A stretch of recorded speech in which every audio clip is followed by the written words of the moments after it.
આજે દુનિયા જ્યારે યુદ્ધના ભણકારા અને મોંઘવારીના ખપ્પરમાં હોમાઈ રહી છે, ત્યારે ગુજરાતના એક જિલ્લાએ આત્મનિર્ભરતાનો અનોખો માર્ગ બતાવ્યો છે. તો ખાડી દેશો વચ્ચેની તંગદિલીને લઈને જ્યારે એલપીજી ગેસની અછત અને ભાવ વધારાના ડરથી ગૃહિણીઓને સતાવી રહ્યો છે, ત્યારે વાવ, થરાદ અને સમગ્ર બનાસકાંઠા જિલ્લો ગોબર ગેસના માધ્યમથી ઉર્જા ક્ષેત્રે ક્રાંતિ લાવી રહ્યો છે. તો ફરી એકવાર જૂની પરંપરાએ આધુનિક ઓપ આપીને પશુપાલકોએ સાબિત કર્યું છે કે ગોબર એ માત્ર કચરો નથી, પણ ગ્રામીણ અર્થતંત્રનું સોનું છે. જોઈએ આજના ખાસ અહેવાલમાં. નમસ્કાર દર્શક મિત્રો, બેસ 90 ન્યૂઝમાં આપની સાથે હું છું નેહા પટેલ. પહેલાના જમાનામાં ગામડાઓમાં માટીના ચૂલા પર રસોઈ બનતી હતી અને લાકડાના ધુમાડામાં ગૃહિણીની આંખો લાલ થઈ જતી હતી.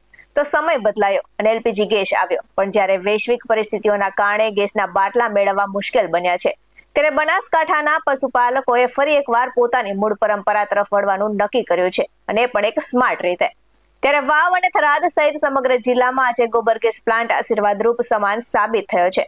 તો બનાસકાંઠા જિલ્લો કે જ્યાં 1411 જેટલા ગોબર ગેસ કનેક્શન સાથે આજે આખા ગુજરાતમાં પ્રથમ ક્રમે છે, અને સરકારના ગોબરધન પ્રોજેક્ટ હેઠળ પશુપાલકો ગાય ભેંસના છાણ અને પાણીના મિશ્રણમાંથી ગેસ ઉત્પન્ન કરી રહ્યા છે.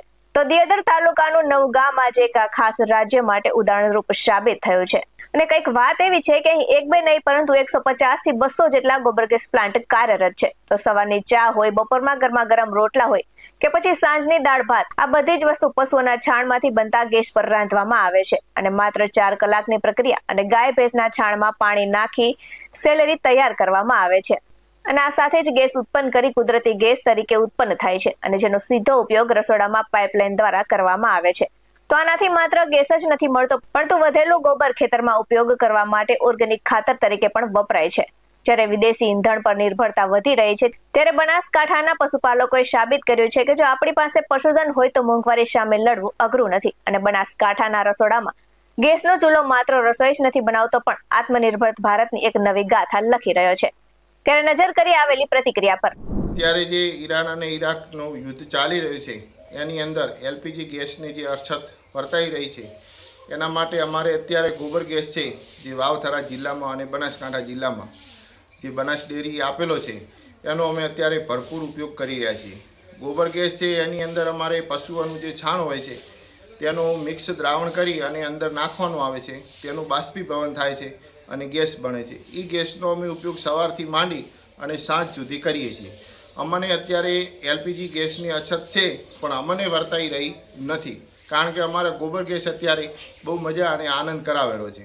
વિધાનસભાના અધ્યક્ષ અને ચેરમેન સાહેબ શ્રી શંકરભાઈ ચૌધરી સાહેબનો ખૂબ ખૂબ આભાર કે અમને એવું અમારા ગામ નવાને ગોબર ગેસ આપ્યા, અને આજે ખેડૂતો એનો આનંદ લઈ રહ્યા છે.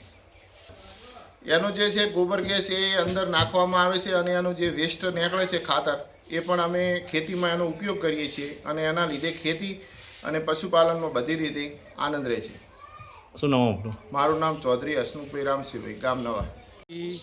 અમે હેરાન થઈ ગયા હતા ભાઈ, અને આ ગેસ અમારી વારી આવ્યો છે. 10 પશુ છે મારા પાસે, એ છોણ ને બધું અંદર નાખું છું, અને સારામાં સારો અમારે હેડે છે.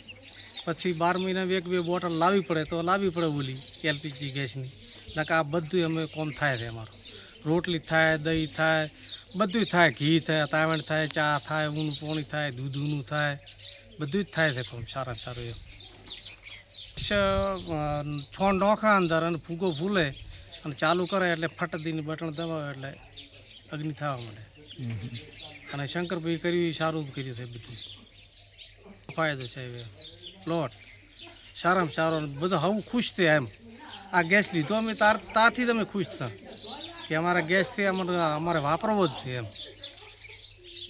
ગેસથી ફાયદો ખૂબ થાય. ફાયદો શું થાય? હેધણા મળતા નથી ગેસમાં. રોટલા ચૂલામાં જ કરે, પણ હેધણું છે મળતું નથી. પછી અમે સોણ નોખે છે, ગોબર માથે નોખીને પછી અમે ગેસને હલાવી નોખે છે. પછી અમારે ક્યાં નળીથી પાછું જાય, ચાલુ કરે, ટપરીને ગેસ આવી જાય. પછી રોટલી કરે, શાક કરે, પછી એની શીરો કરે, માતર કરે. પછી અમારે આખી કુટુંબનું ખાવા ખાય. પછી અમારે ઘાસચારો નોસીને પછી જાય ખેતરમાં, પછી ધોરણ નોખે, 2 દોડીએ સોણ નોખે. એટલે અમારે ખૂબ ફાયદો છે, ને અમારે ગેસ બાટલાની જરૂર નથી. અમારે હેઠળ કોઈ મળતા નથી. ગોબર ગેસ, હા, ગેસથી ફાયદો થાય છે અમારે. આવા જ વધુ અહેવાલ સાથે ફરી મળતા રહીશું. તમે અમારી YouTube ચેનલને સબસ્ક્રાઇબ કરવાનું, અમને Facebook અને Instagram પર ફોલો કરવાનું ભૂલશો નહીં. બાકી નવી અપડેટ્સ મેળવવા માટે આપ જોતા રહો BEST9 TV ન્યૂઝ. નમસ્કાર.